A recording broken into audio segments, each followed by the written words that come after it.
Hey, what's up folks? This is Keith and you're watching Barbour's Auto Help.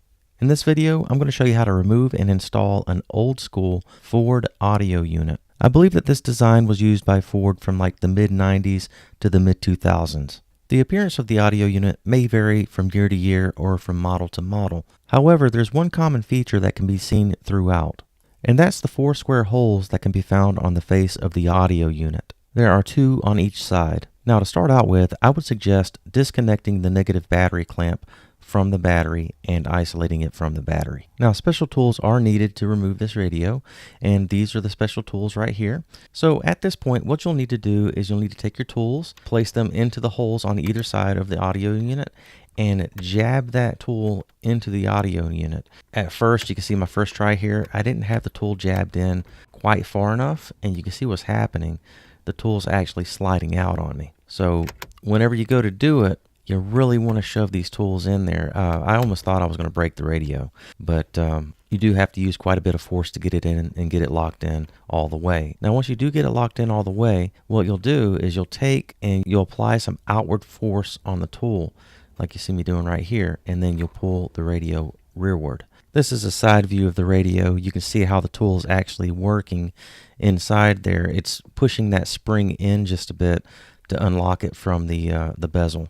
Now once you get your audio unit out, of course you want to remove your tools. It takes a lot of force to get them out too. I really had to pull quite hard to get these out. I found that if you wiggle them from side to side a little bit as you're pulling, that tends to help out a little bit. Now once you get your radio out, you can go ahead and disconnect it electrically. Go ahead and disconnect your antenna and also disconnect any electrical connectors that you may find on the back side of the radio. Now I couldn't show this on video because I couldn't hold the camera and pull this connector out at the same time, but the lock has to be pushed in while you grab the connector and pull out. Now at this point, I'd like to bring your attention to the long black slide. Now the long black slide here actually goes into the white receptacle on the back side and underside of the radio. If your new unit does not come with this white receptacle, you can unbolt this from the unit and bolt it onto your new unit. You'll need to have that on there for this radio to fit snugly and securely. So once you have that done, go ahead and take your new unit, plug it in electrically, and be sure to plug your antenna wire back in, and then put the receptacle onto the slide and slide the whole unit back into the bezel like so. Of course, after the radio is all the way installed, you want to go ahead and reconnect your negative battery clamp onto the battery. Now, I do believe for the most part that these radios don't require any kind of programming or flashing. I could be mistaken. That is something you want to look into, but it's been my experience that usually these are plug and play.